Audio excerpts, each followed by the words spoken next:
A very good evening and welcome to this Sunday's edition of News First Weekend. I'm Arundhati Mudanayaka. Now, over 17 years, he has played an instrumental role in bringing victory and pride to Sri Lanka on the cricket field. A master stroke maker, an inventor of the Dill scoop stroke, explosive opening batsman, composed middle and late order batsman, opening bowler and captain. These are just some of the caps that Tilakaratne Dilshan donned in his long and illustrious career. Appearing in 329 ODI matches, Dilshan scored 10,248 runs with 22 centuries and 47 half-centuries. And tonight, as he bids farewell to ODI cricket and millions of adoring fans, we salute him with a short look back at his final innings.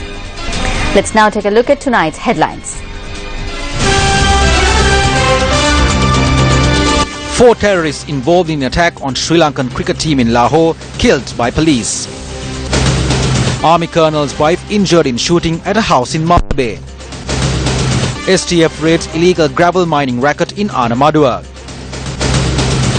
Gunmadder brings relief to over 800 families who could only access water for 4 hours a day over the past 12 years. New constitution will celebrate the diversity of our country, a guarantee from the foreign minister. The investigation underway to locate Ranavira Authority funds which disappeared in the run-up to the presidential election. Pakistani police have gunned down 4 terrorists who were allegedly involved in the attack on the Sri Lankan cricket team in Lahore in 2009.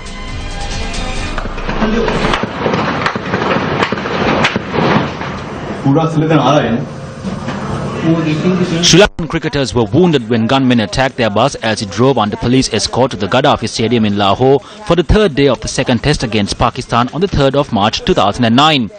Tilan Samaravira, Ajanta Mendis, Tharanga Paranavithana, Kumar Sangakkara and Mahalaja Wardena were among the players injured in the attack.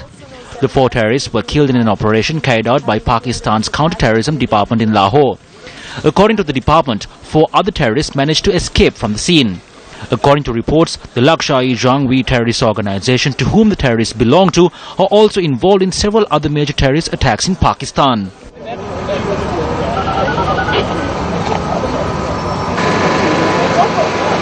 Army colonel was severely injured in a shooting at a house in Isurapura, Malta Bay.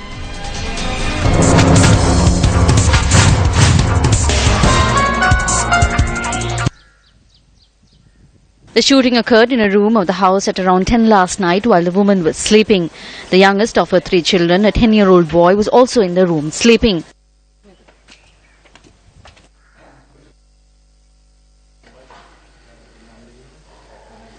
One of the 3 shots fired struck the woman in her abdomen, while the other 2 shots that were fired hit the wall. The woman, who sustained severe injuries, was taken to the Thalangama hospital, after which she was admitted to the intensive care unit. The 42-year-old woman had been away from home for a while. Police sources said that the woman had come back to live in the house following a court order.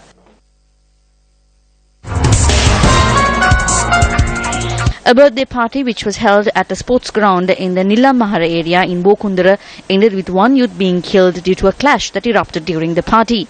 According to police, an argument between 2 groups had led to a stabbing. The deceased was a 26-year-old resident of Bokundara. 2 others have been admitted to the Colombo South Teaching Hospital due to injuries.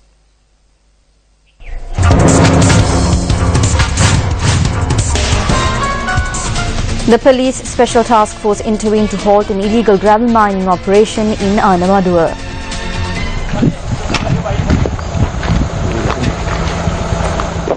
The illegal gravel mining operation in Daluegam Anamadua had commenced about 6 months ago.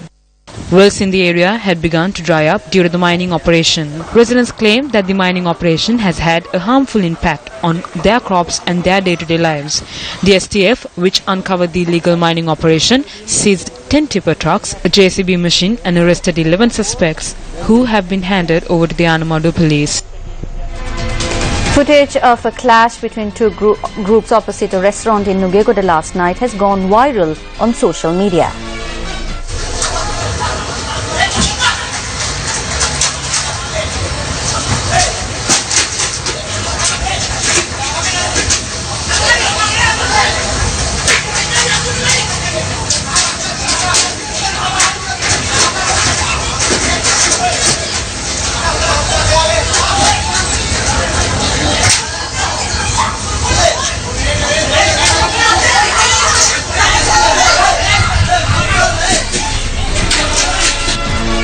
Prime Minister Ranil Wickremesinghe issued a warning to companies in the plantation industries who ply their trade solely based on profit.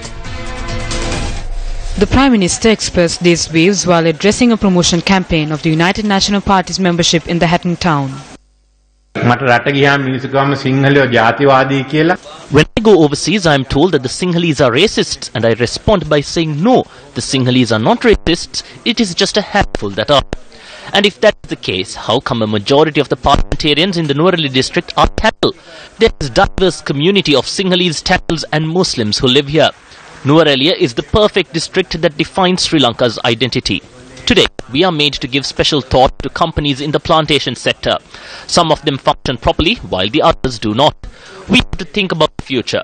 Some plantation companies say that their first priority is their shareholders. They only focus on the profit of their shareholders and the profit of their management. But ownership of this land does not belong to their ancestors. It belongs to the people. So we want to develop the plantations industry from scratch. I say that if this happens, it would not matter if the company is local or international. Land ownership would be only given in return that this industry would develop. Minister of Hill Country, New Villages, Infrastructure and Community Development, Palani Digambaram, also attended the event.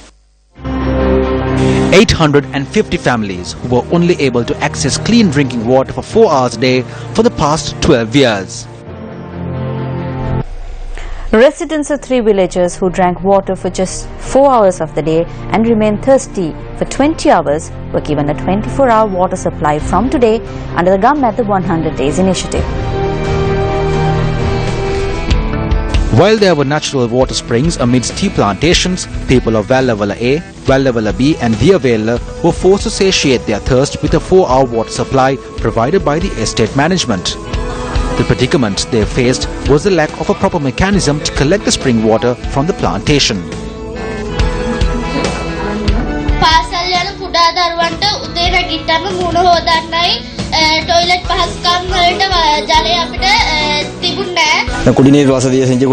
We thank Sirasa and Shakti for implementing a drinking water project. We brought this crisis, which was faced by these villagers, before the public. Philanthropist Lalita Jayathilaka and B.N.K. Pereira took the lead in providing financial contributions for this initiative. I'm so glad to be able to sponsor the drinking water project. I thank Sirasa for giving us an opportunity like this.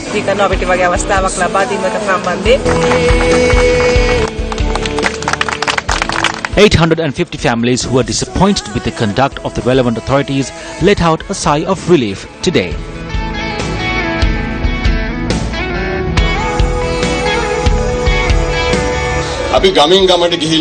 We travelled from village to village and asked you about the problems you face.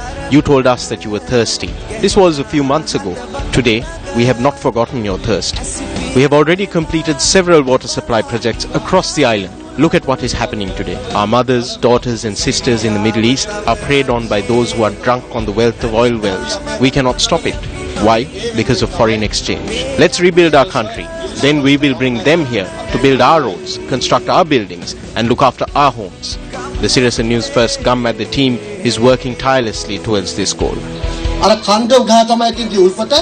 The spring is at the top of the hill. They requested stock tanks to collect the water from the spring. As the correspondent in the area, I directed this matter to the Gammat 100 Days initiative. We live in Colombo, we live such cushy and comfortable lives and we really don't know the extent of hardships that these people go through. And I'd like to encourage people out there who's watching to come and see for yourselves and be a part of it.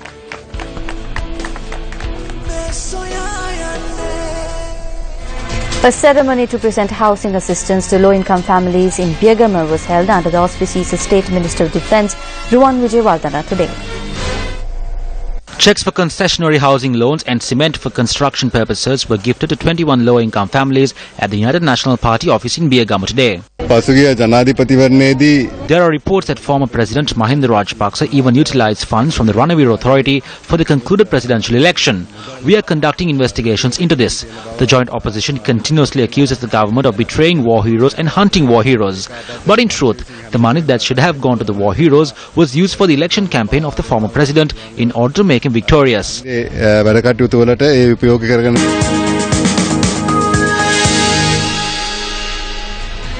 The Sunday Times newspaper today responded to a statement made by Minister of Development Strategies and International Trade Malik Samaravikrama in Parliament on the 24th of this month. The Sunday Times had reported facts about the contract in an article published on the 21st of August 2016. Minister of Development Strategies and International Trade Malik Samaravikrama made a speech in Parliament with regard to the contract reached with the US lobbying firm Sandler, Travis and Rosenberg PA.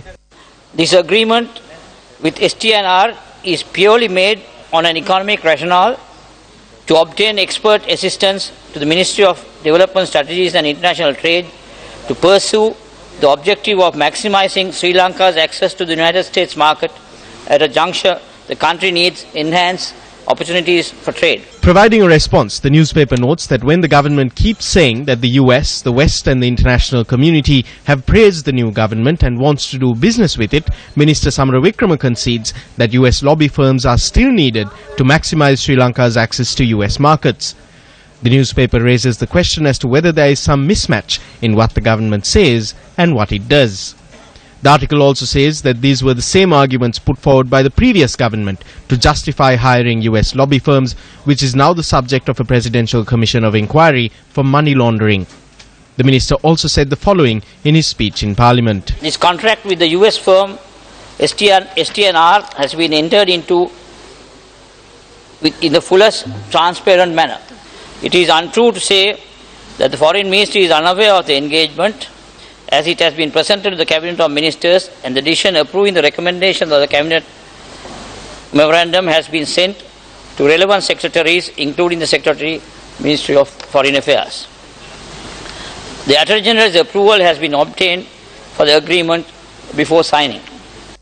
In response, the newspaper notes that the minister's own statement shows that the Foreign Ministry should have been aware of this agreement only because it has been approved by the Cabinet and the decision been sent to the Foreign Secretary.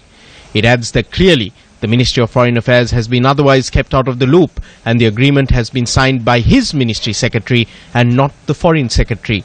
Furthermore, the Sunday Times questions why details of this contract were not announced if the Cabinet had in fact decided on this agreement on the 14th of June.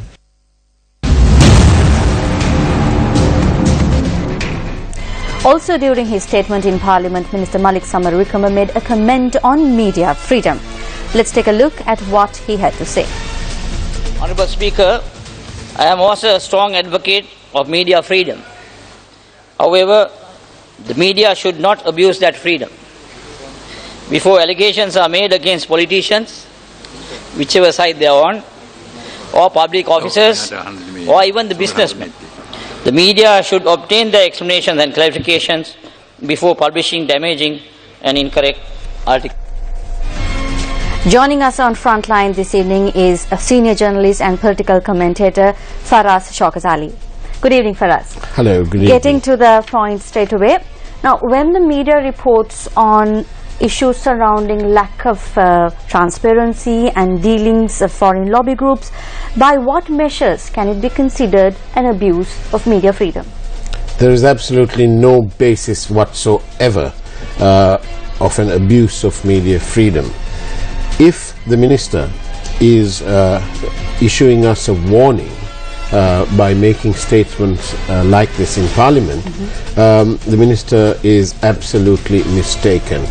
There is no question. We, the media, and especially this network, we understand what media freedom is all about. And we also understand that there is no desire and there is no need to abuse media freedom. However, when the government does something wrong, this media, all media, any media, have an absolute right, and they must exercise that right and report on those matters. The minister may be making a veiled threat, he may be. However, he cannot make such threats and expect the media to bow down. We have been stoned, we have been bombed, we have been shot at, we have been attacked, our presses have been sealed. It doesn't mean that we are going to bow down to it. If this government thinks, and if the minister thinks that they have done a big miracle in establishing media freedom, they are mistaken. Media, the freedom of speech is a fundamental right. It is our constitutional right, and that is the right that we are enjoying today. But it doesn't mean that we are going to not report on the wrongdoings of government. That's right. Okay. Now, time and time again, the government has blamed problems with communication. Now, is this an example of this? It is an example of it. Of course it is. But it is a miscommunication on the part of the minister and the part of the government. Why is it that this wasn't told out? Why did they have to wait for the media to bring it out? There is a big disparity. We are told that this contract was signed towards the end of May, on the 26th or thereabouts, and the agreement reveals that it kicks in on the 1st of July. But on the 2nd of May, this firm of lobby group has done some work. They put out a statement about the opportunities and so on about in Sri Lanka. So on what basis have they got into action, started work, without the agreement coming into place? So it naturally opens up an aura of suspicion. Therefore, the media have done the right thing. They have exposed this, and quite rightly. Now, are they slowly taking away a promise that they made during election campaigning? Well, of course they are. How do you expect us to view this? The Presidential Commission of Inquiry is looking into this very same matter about the appointment of lobby groups. This government have done the same thing. They should have been more transparent about this whole matter and not come and make veiled threats. And in fact, it is not veiled threats. We have a Prime Minister who has actually named journalists and who has taken umbrage with newspaper editors for not writing editorials according to the wishes that he wants to. That is not what media freedom is all about.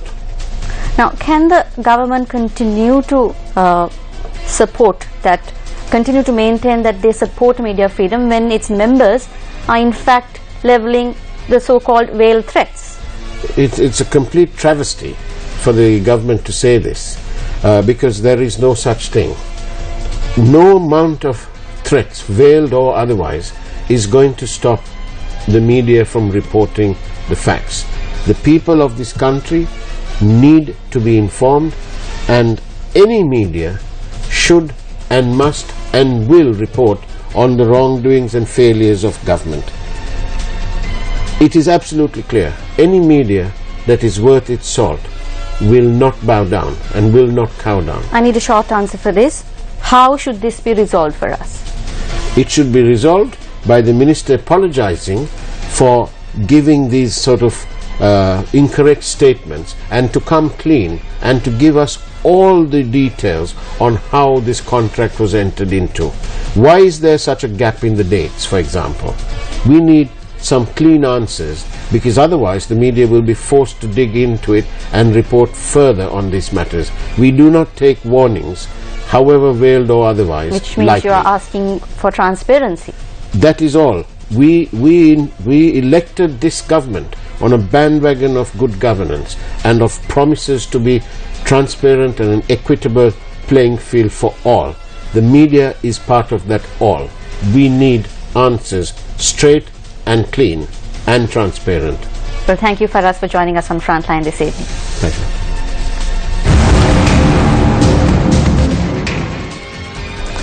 The Chief Minister of the Eastern Province offered the following explanation in Erawu today on an incident where the weekly fair in Hingurana, Ampara was declared open on 2 occasions for political reasons. Ampara oru sale center. 10 minutes before I was due to arrive to declare open the weekly fair, Minister Daya Gamage had come there and opened it. The central government has enough funds. Instead of spending that money, they are forcefully declaring open common facilities which we built with much difficulty using the centralized funds of the provincial council. We cannot allow that. The central government has tens of millions that they can spend anywhere they want. Do not interfere with work which we have done with much difficulty. கோடிக்கணக்கான காசு மத்திய அமைச்சரே இருக்கு. அதை விடுத்துவிட்டு இந்த சக்திக்குள்ள குதிரோட வரவா. Let's take a quick look at some of the responses posted on the Newsfirst Facebook page on the report regarding yesterday's incident.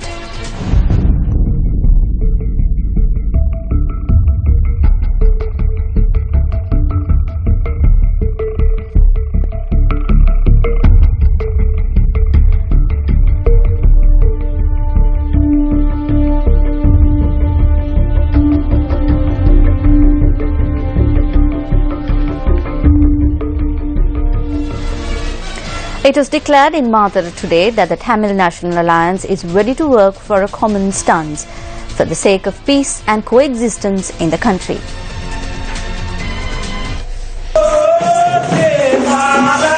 Opposition leader Arsam Pandan engaged in a tour on the Mathura district and exchanged ideas with the people of the south. This opportunity was made available to the opposition leader through an invitation extended to him by the Samadhi Community Development Foundation. For the first time, we are trying to frame through a national consensus of all the people a constitution that will keep Sri Lanka as a united, single, undivided country and enable it to develop. Parliament has been converted into a constitutional assembly. There is a steering committee of Parliament in which all the political parties are represented. We are discussing and trying to evolve a constitution that will be acceptable to all the people in this country. We missed a golden opportunity in 1947 due to short-sighted politics. Since then, Sinhala and Tamil people were deceived by both green and blue governments. Various reforms were brought forward. The fifth opportunity that we got after the end of the 30-year-long struggle in 2009 was also lost. Now we have got a sixth opportunity. The best political environment for this purpose has been created in the country. We have commenced a journey towards it. Minister Dr. Rachita Sinaratna spoke on the future of the national government at an SLFP meeting in the Beruwala electorate today. The opposition leader, who is from the Tamil Alliance, votes with the government today. When in the history of this country has a Tamil Alliance ever voted with the government? They never voted before. Has the Janata Vimukti Peramuna ever voted with the government? No. But they too voted with us this time around. This is a new culture. Understand it. This culture will continue on until 2020. In 2020, we will decide whether the next government will be a national government or not. This means that this could continue even beyond that. On to another one of our headline-making stories. Speaking in Point Pedro today, Minister of Foreign Affairs Mangala Samaravira stressed the importance of recognizing the religious diversity in Sri Lanka. We have been busy creating or placing the foundation for a new Sri Lanka based on the three pillars of democratization, reconciliation and development. In the area of democratization, I think we have achieved quite a lot in this period of 18 months, and we are now in the process of finalizing the new constitution, which we hope can be brought to Parliament before the budget debate this year. The new constitution will be a constitution which will celebrate the diversity of our country. In fact, it is time that we come to terms with the fact Sri Lanka is a multiracial, multi-religious, multilingual country. I personally feel that one of the reasons for both the previous constitutions for not succeeding was the fact that it did not take this matter into consideration. Minister Mangala Samaravira made this statement at an event held in Point Pedro this morning, where a mobile service initiated by the Ministry of Foreign Affairs was in operation, which issued birth certificates, death certificates and forms for dual citizenship. A group including Northern Province Chief Minister C.V. Vigneswaran, State Minister Vijayakala Maheswaran and MP Angajan Ramanathan, as well as TNA parliamentarians, were in attendance for the event. The foundation stone was laid for the 6th Udakalaga Mania in the Badagiri area in Hambantota under the auspices of Minister Sajith Premadasa today. 40 homes are to be constructed, while another 147 houses are to be developed under the Udakalaga Mania program.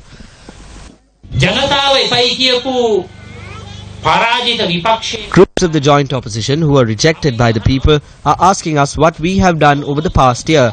Who is asking this question? The rulers at the time had their fill of the development biryani. Our government values lives of our people, but what the previous government valued was to use the victory of our soldiers as a means of remaining on the throne for an infinite amount of time and to pass it on to their children and the generations to follow. The rulers of the previous year enjoyed comfortable lives.